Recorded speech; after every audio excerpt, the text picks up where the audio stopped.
रहीम। मैंने दो दो दिन, कल नहीं परसों, गोश्त मैरिनेट किया था और उसकी वीडियो डाली थी और आपने देखी होगी। तो बकरे का गोश्त जो था वो किलो 1.5 किलो, उसको मैंने निकाल लिया है फ्रिज से। बल्कि फ्रिज से सुबह ही निकाल के रख दिया था और उसे डिफ्रीज़ करने यानी पिघलने रख दिया था। वो पिघल चुका होगा, तो वो मैं आज अभी बनाने जा रहा हूँ। और इंस्टेंटली बहुत तेज़ी से कैसे बन सकता है वो मैं समझाने जा रहा हूँ।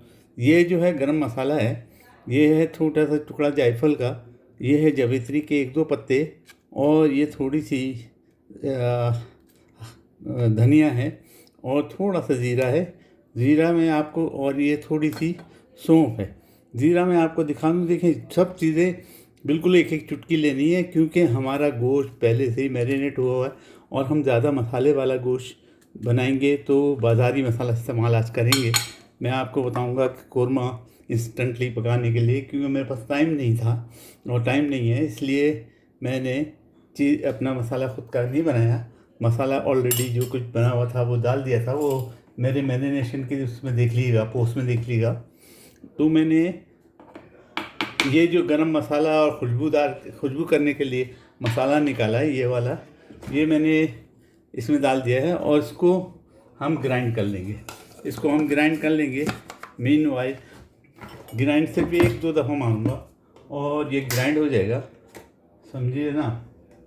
इसको हम ग्राइंड कर लेंगे और फिर हम इसके अंदर दूसरी चीज़ें डालेंगे।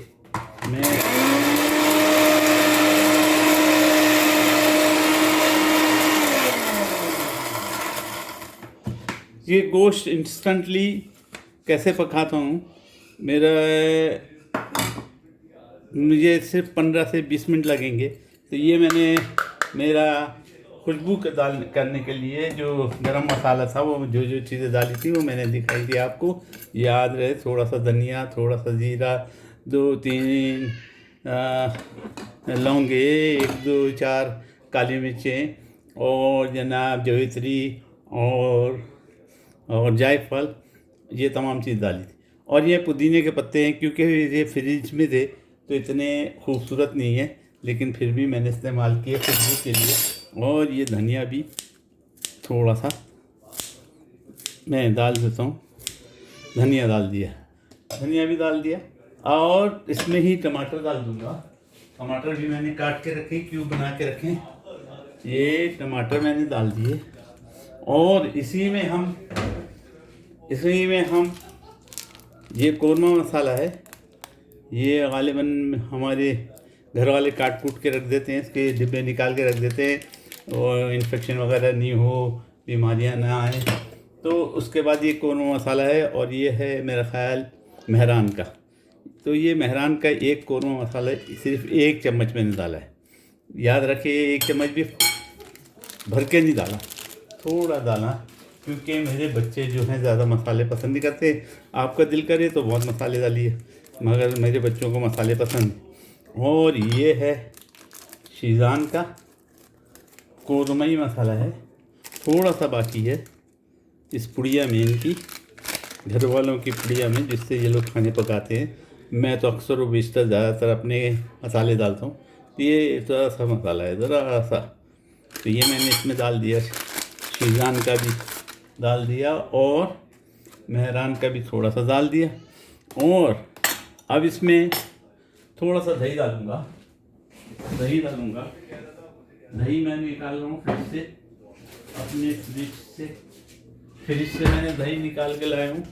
ये मराई का योगर्ट है 2 किलो का, इसी में से मैं अपने इस्तेमाल के लिए 2-4 चम्मच डालूँगा, ताकि मैं इस मसाले जो बनाया है इसको ग्राइंड कर सकूं। ये समझे, खूब ज़्यादा डालना है। ये तकरीबन आप डालिए 1.5 से 2 चम्मच भर के डालिए। 200 ग्राम समझिए, तकरीबन 150-200 ग्राम 200 ग्राम डालिए। ठीक है जनाब। तो ये तमाम चीज़ें पड़ चुकी, दही मैंने वापस फ्रिज में रख दिया और इसको हम सबसे पहले ग्राइंड करेंगे। मैं इसको आपके सामने ही अब ग्राइंडर की मशीन निकालने के बाद जग वाली मशीन, प्याली वाली मशीन निकाल दी और दूसरा हैंड ग्राइंडर मैंने लगा दिया और इंशाल्लाह इसको हम ग्राइंड करेंगे। अगर ये फर्स्ट कर लिए आपसे ग्राइंड नहीं हो तो आप इसमें थोड़ा सा पानी डाल दिए, क्योंकि हमें पानी की भी ज़रूरत थोड़ी सी पड़ेगी, गिलास एक पानी की ज़रूरत पड़ेगी, लेकिन ये वैसे भी ग्राइंड हो जाएगा। मैं इसमें आधा गिलास पानी डाल देता हूँ, तकरीबन आधा गिलास पानी डालता हूँ। अभी मेरे पास है जनाब, मेरी इस 400 ml है, 200 ml मैं इसको कर दूँ, तकरीबन 200 ml कर दिया जनाब। पानी डाल दिया मैंने, पानी भी पड़ चुका, अब जल्दी से ग्राइंड हो जाएगा ये।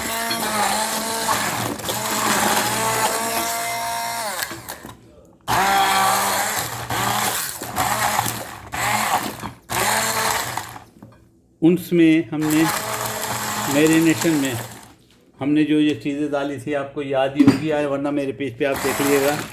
अदरक लहसुन का पेस्ट पड़ा था, 2 हरी मिर्चें डाली थी, थोड़ा सा सिरका डाला था और मुझे याद नहीं है कि दही भी डाला था कि नहीं डाला। बहरहाल दही डाल भी दे तो अच्छा है, और पहले नहीं डाला हो तो अभी डाल दिया।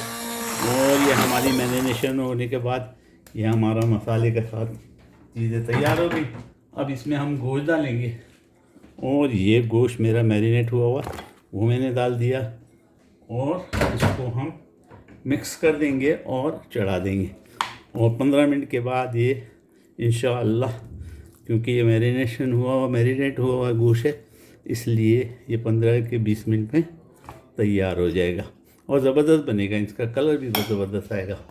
हमने ऑलरेडी चीज़ें डाल दी। आपका दिल करे तो थोड़ी सी हल्दी इसमें डाल दिए। बहुत लोग बहुत हल्दी खाते हैं, इंडियंस बहुत हल्दी खाते हैं, हम नहीं खाते इतनी, मैं नहीं खाता। हमसे मुराद मैं, फिर भी मैं थोड़ी सी हल्दी कलरिंग के लिए और टेस्ट के लिए और इसकी बू ख़त्म करने के लिए मैंने डाल दी। और इसको हम अपने, मेरे पास टाइम नहीं है, मैं खुले बर्तन में नहीं चढ़ाऊँगा इसको, मैं उसके अंदर चढ़ाऊँगा, अपने क्या नाम है, कुकर में चढ़ाऊँगा जनाब। थोड़ा सा गोश्त ये अभी भी जमा हुआ है, यानी फ्रिज से निकाला था तो फ्रीज़ है, वो पिघल जाएगा। इसको भी खोल के इसको भूनूंगा तो ये खुल जाएगा। फिर आपको दिखाता हूँ। हम चूल्हा ऑन करते हैं और अपनी मेरी जो कुकर है उसको रख दिया और जो है कुकर को मैंने पेपर से साफ़ कर दिया है ताकि इसमें कोई चीज़ बाकी नहीं रहे। इसमें हम अपना तेल डालते हैं सबसे पहले, और तेल जो है नबाताती ऑयल यूज़ करेंगे और 2 चम्मच कम से कम तेल पड़ेगा, 1.5 से 2 चम्मच, क्योंकि अभी भूनना बाकी है। ये 1 चम्मच और जनाब हमने 2 चम्मच तेल डाल दिया। इसमें तो मैं अभी अपनी ट्रिक से, मेरी ट्रिक है, मैं इसको फुल आंच पे कर दूंगा। पहले मैं इसके अंदर मटेरियल अपना डाल दूँ।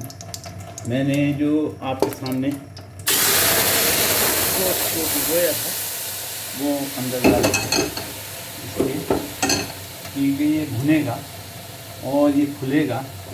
जो गोश्त इसमें अब तक भी फ्रीज़ नहीं हुआ बीच में, वो भी हो जाएगा, ये हो गया है तकरीबन, वो भी हो जाएगा। और उसके बाद हम इसको भूनने के बाद, अच्छी तरह भूनने के बाद इसको बंद करेंगे और ये 10 से 15 मिनट में इंशाल्लाह तैयार हो जाएगा। अभी आपको दिखाता हूँ।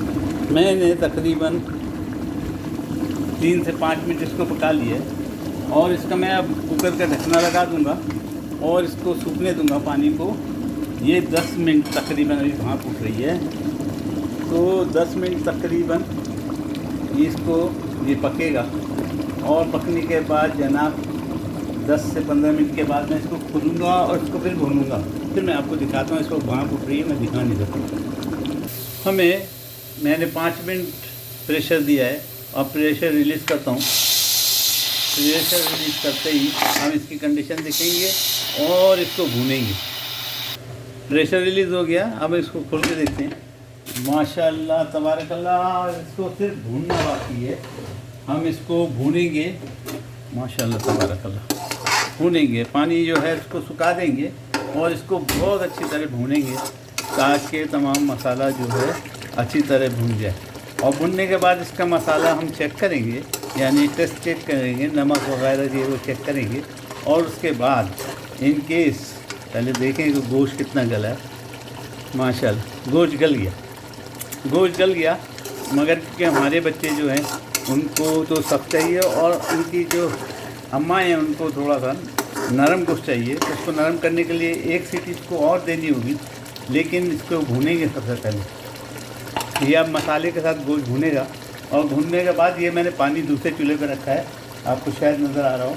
ये दूसरे चूल्हे पर पानी रखा है, ये बॉयल हो रहा है और इसमें कच्चा पानी कभी भी नहीं डालना है, हमने इसमें बॉयल पानी डालना है। और एक दफ़ा और बंद करूँगा और प्रेशर दूँगा और हमारा गोश्त ज़बरदस्त तैयार हो जाएगा। ऊपर से धनिया की गार्निश करूँगा, हरी चीज़ की गार्निश करेंगे। अगर थोड़ी खटास कम है तो नींबू के टपकाएँगे और अल्हम्दुलिल्लाह हमारा गोश्त मियाँ फिल्मिया 100%। तो ये इस तरह के गोश्त मैरिनेट करने के बाद पकाने के लिए सिर्फ 10 to 15 मिनट लगते हैं। मेरा ख्याल हमें भी 15 मिनट लगेंगे और हमारा गोश्त तैयार हो जाएगा। हमारा मसाला भुन चुका, गोश्त ने तेल छोड़ दिया। अब हम इसको गर्म पानी, 1 गिलास गर्म पानी डाल के 3 से 5 मिनट के लिए दोबारा बंद करूँगा। 3 से 5 मिनट के लिए दोबारा बंद करूँगा और हमारा गोश्त यमी तैयार हो गया। देखिए कितना खूबसूरत लग रहा है। अभी तो सिर्फ ये भुना है गोश्त, इसमें मसाला पेवस्त हो गया। पहले ही मैरिनेट किया हुआ था, गोश्त पहले से गला हुआ था और मज़ीद गल गया है। गोश्त ने हड्डियाँ छोड़ दी, हड्डी छोड़े तो समझिए, ये देखें ये हड्डी छोड़ दी, हड्डी छोड़ी तो समझो गोश्त गल गया। इसने हड्डी छोड़ दी है और जनाब एक तो स्टीम बार बार उठती है। ये देखो ज़बरदस्त गला है, ज़बरदस्त पका है, शक्ल से खूबसूरत, खाने में मज़ेदार, टेस्टी, हर चीज़। अब हम इसमें दोबारा मैं इसको बंद करके जब खोलूँगा तो आखिरी दीदार आपको खाने के टेबल पर कराऊँगा। उम्मीद है आप मुझे दुआ में याद रखेंगे, उम्मीद है आप ज़रूर बनाएंगे। बहुत टेस्टी गोश्त बनता है। ये देखें भुना गोश्त मैरिनेट हुआ हो। माशाल्लाह तबारकल्लाह गोश्त पक के तैयार। इससे पहले कि चटपट हो जाए आपको इसकी शक्ल दिखाना थी, मैं दिखा देता हूँ और उम्मीद है आप भी बनाएंगे। उम्मीद है मुझे दुआओं में ज़रूर याद रखिएगा। ज़बरदस्त गोश्त मसाले वाला और मैरिनेट हुआ, सिर्फ तैयारी में 15 से 20 मिनट।